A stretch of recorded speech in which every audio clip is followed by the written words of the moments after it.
Hi, I'm Jibster, and I am the Reef Noob. Welcome to the channel, and today I just want to share with you what my reef system looks like. Setting up a saltwater aquarium can be a pretty daunting task. There is a lot of information out there available at your fingertips, but sorting through it all and figuring out what's good and what's bad, it just takes a lot of time. And maybe to save you some time, if you're thinking about it, I want to point out three YouTube channels that were a tremendous help to me. The first, the King of CJ's Aquarium, and Aaron's Aquariums. I'm going to put links in the description below so you could check out these channels yourself. But of course, if you've found me, I'm sure you've found them already too. I've been calling this tank an experiment. It wasn't really intended to be a big display tank in a family room or a living room. I have it kind of in a side room, and it's really just a place for me to try out some of the DIY things that I wanted to do on a small scale. So as you look at the tank, you might think some of it's kind of overkill. It's all hard plumb for a 15-gallon display tank. That's having it be hard plumbed with PVC and 10-gallon sump on it. It's probably more complicated than it needed to be, but like I said, it's kind of an experimental sandbox for me to work in. My system consists of a 15-gallon display tank, 165-watt LED lights, and a 10-gallon DIY sump. The stand and the arm for the lights are all attached. They're all basically one unit that would move around the room together if I ever decided to change locations with it. The lighting unit, as most of you have probably seen these units before, has two channels, a blue and a white. The blue channel I keep at 40% and the white is at 30%. I started the display tank with dry sand and dry rock, so it took a little while to cycle. It took me 28 days to cycle it. I did a fishless cycle. I used ammonia off the shelf at the store. And I did use some starter bacteria to get it going. And I tested it, every few days to see how it was doing. And it took a while for to actually get down to 0 nitrites. The ammonia was gone almost second or third day. And I actually kept adding ammonia.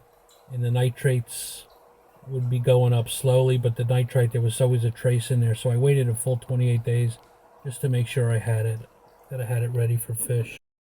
You can see that I don't have an overflow box, but I set up basically two standpipes. One of them is a little higher than the other.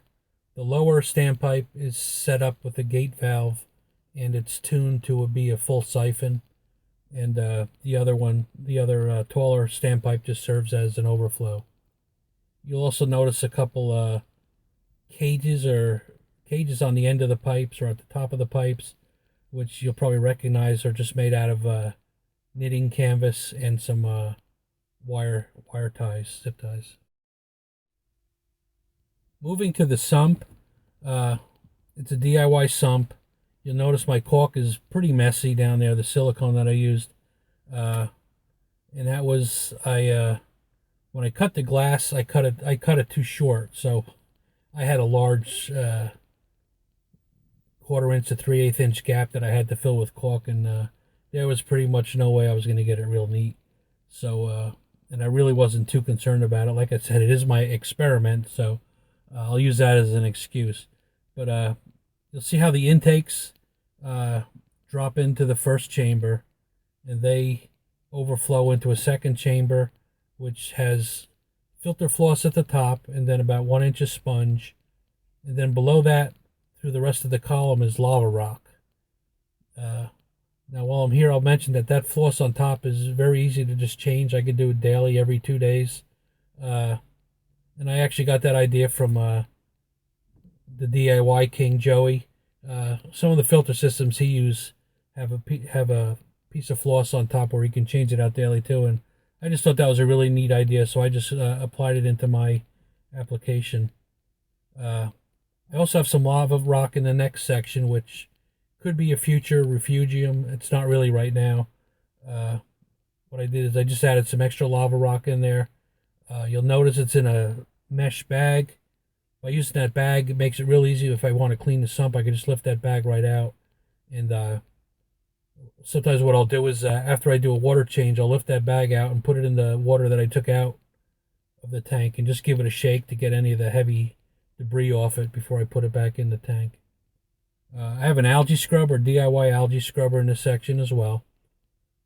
I've gone through about 3 iterations on this, and I'm really happy with the one I have now.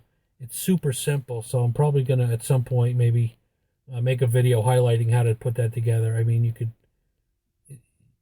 literally do it in a few minutes.